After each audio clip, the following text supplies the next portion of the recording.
Broker बोले खास पेशकश हमारी इस बाजार में क्या कर रहे हैं ब्रोकर, जानते हैं हर्ष के साथ। पहला सवाल हर्ष बताइए कि आज का कौन सा स्टॉक्स लेकर के आए हैं, किस सेक्टर से लेकर के आए हैं? जी, Ujjivan small finance bank NBFC bank है और आप ये देखिए एक्सिस कैपिटल की रिपोर्ट, खरीदारी की सलाह 77 रुपये के इन्होंने टारगेट दिए। इससे पहले इन्होंने 67 रुपये के टारगेट दिए थे, लेकिन अब इन्होंने अपने टारगेट्स को बढ़ाकर 77 रुपीज़ कर दिया है। सबसे पहले इनका कहना है कि डाइवर्सिफाइड यूनिवर्सल बैंक की दिशा में बैंक जो है वो तेजी से आगे बढ़ रहा है यहाँ पर, और इनका कहना है कि सिक्योर्ड लोन मिक्स जो है यहाँ पर वो 49% है, जिससे FY30 तक वित्त वर्ष 2030 तक ये जो सिक्योर्ड लोन मिक्स है 49 से बढ़कर 65 से लेकर 70% तक बढ़ता हुआ दिख सकता है यहाँ पे। इसके अलावा मजबूत ग्रोथ देखने को मिली। लोन ग्रोथ की बात करें तो 26% की Y-on-Y की ग्रोथ है यहाँ पर। डिसबर्समेंट की बात करें, रिकॉर्ड स्तर पर डिसबर्समेंट है यहाँ पे। एसेट क्वालिटी में लगातार सुधार जारी है यहाँ पे। कलेक्शन जो है वो 99% के आसपास पहुंचता हुआ दिख रहा है यहाँ पे। कासा रेशो में काफ़ी हद तक सुधार है यहाँ पे, आगे भी उम्मीद है इसमें।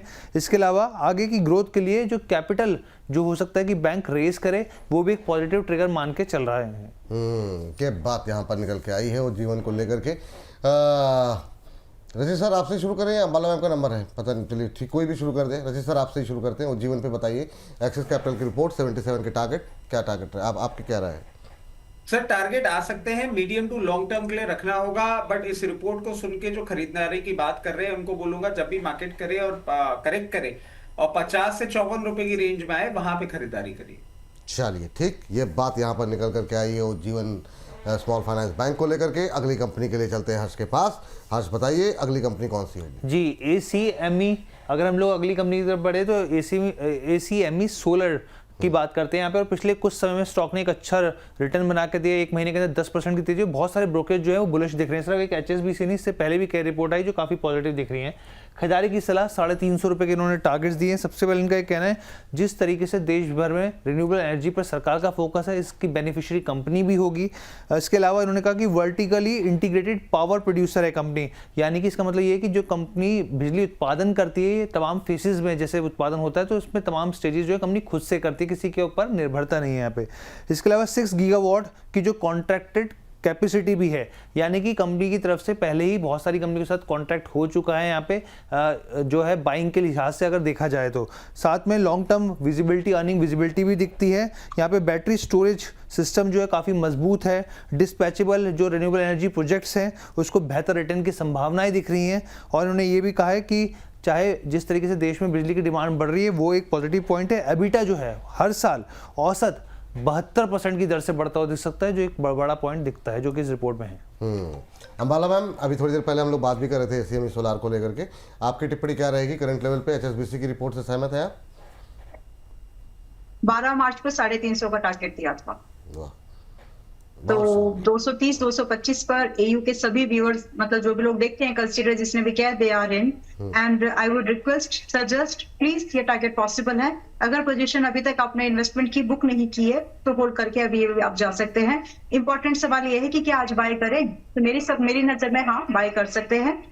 मैं फिर से बता रही हूँ, डिस्क्लोजर देना जरूरी होता है कि पहले इसमें 230-25 की रेंज में बाइंग हो चुकी है 12 मार्च को, और आप लोगों को भी रेकमेंड किया था पब्लिकली भी। वहां से 270 का पहला टारगेट है, नाउ इट्स अबव दैट। अभी 220 और 350 के टारगेट इंटैक्टेड हैं, आप उसके लिए आराम से वेट करिए। एंड जिन्होंने प्रोजेक्शन दी है रिपोर्ट की वो 350 तक की है, and I agree with it. ये बात है ACME सोलार को लेकर के निकल के आई है। 350 के आसपास का लक्ष्य यहाँ पर निकल कर के आया है। चलिए आगे बढ़ते हैं और अगली टिप्पणी के लिए चलते हैं हर्ष के पास। हर्ष, अगली कंपनी कौन सी होगी? जी, श्रीराम फाइनेंस की बात कर लेते हैं। अगला स्टॉक है JP मॉर्गन की रिपोर्ट। ओवरवेट की सलाह 1180 के टारगेट्स यहाँ पर दिए गए हैं। इन्होंने कहा कि अभी कुछ समय के लिए फिलहाल के NBFC में थोड़ा सतर्क रहना चाहिए। जिस तरीके से जियोपॉलिटिकल कंसर्न है यहाँ पर, एक रिस्क जो है वो महंगाई को लेकर बना हुआ है यहाँ पे। लेकिन उन्होंने ये भी कहा कि मित्सुबिशी जो फाइनेंशियल ग्रुप है उसमें एक बड़ा निवेश हुआ है यहाँ पर, और 396 अरब के आसपास का यहाँ पे। क्रेडिट रेटिंग जो है AAA वो होती हुई दिखी, अपग्रेड होती हुई दिखी, जो कि पॉजिटिव पॉइंट है। कॉस्ट ऑफ फंड्स जो है 80 to 100 BPS पॉइंट की कमी देखने को मिल रही है। उम्मीद है आगे भी इस तरह की स्थिति होगी। कॉम्पिटिटिवनेस और ग्रोथ कंपनी की बढ़ती हुई दिखेगी यहाँ पे। कम लागत के वजह से जो लो यील्ड सेगमेंट्स है वो एक ग्रोथ की संभावना यहाँ पे दिखा रहा है। इन्होंने FY26 से लेके 28 के बीच में प्रॉफिट आफ्टर टैक्स कैगर के हिसाब से 25%, AUM कैगर के हिसाब से 18% और रिटर्न ऑन एसेट के हिसाब से भी एक अच्छा प्रदर्शन की उम्मीद जताई है। चलिए, ये बात यहाँ पर श्रीराम फाइनेंस को लेकर के निकल के आई है। चलिए चलते हैं आखिरी कंपनी के लिए। अब जो है श्रीराम फाइनेंस को लेकर के रचित सर। बिल्कुल, मेरा नंबर है 1180 का टारगेट बहुत आराम से देखने को मिलेगा। और जो भी लोग पोजीशन बनाना चाह रहे हैं आराम से 980 से लेकर और 980 से 890 की रेंज में आके आप पोजीशन बना सकते हैं। 1180 इन्होंने टारगेट दिया है, उसके ऊपर सस्टेन मूवमेंट करने का 1360 भी दिखाएगा आपको लॉन्ग टर्म। चलिए, ये बात यहाँ पर श्रीराम फाइनेंस। लास्ट काउंटर हर्ष बताइए जी। एवेन्यू सुपरमार्ट की बात करते हैं, डी मार्ट की बात कर लेते हैं। और ये जो है रिपोर्ट काफ़ी इंटरेस्टिंग है कि बहुत सारे जो थे ब्रोकरेज जो काफ़ी बुलिश थे, लेकिन इसने कहा कि बिकवाली कीजिए आप। और जो टारगेट्स दिए 3700 के दिए एमके ने। अब इनका सबसे पहले क्या कहना है, इनका कहना है कि स्टॉक जो है काफ़ी महंगा है। वैल्यूएशन अगर आप देखें तो 70x के पी के आसपास ट्रेड करता है, जो इनको महंगा दिखता है। यहाँ पे क्विक कॉमर्स कंपनियां जो है के वजह से प्राइस गैप अप जो है वो बहुत कम हो गया है यहाँ पे।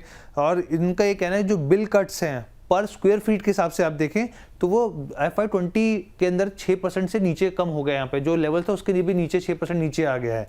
डार्क स्टोर्स में तेजी से बढ़ रही है। यहाँ पे कैपेक्स पर स्टोर जो है कैपिटल एक्सपेंडिचर 60% तक बढ़ गया है यहाँ पे। और रिटर्न ऑन इन्वेस्टेड कैपिटल जो है 19% से घटकर 13% के आसपास आ गया है। और आने वाले दिनों में इनका मानना है कि जो रिटेल मार्केट है वो तेजी से बढ़ रहा है, कंपटीशन बढ़ रहा है, इसलिए पैग रेशियो भी जो है इन्होंने कहा है कि भाई हो सकता है आगे स्थिति जो और घटती हुई दिखे। चलिए, 3700 के टारगेट नीचे की तरफ जा सकता है। यहाँ पर अंबाला मैम आपका व्यू? ना, आई मीन नो।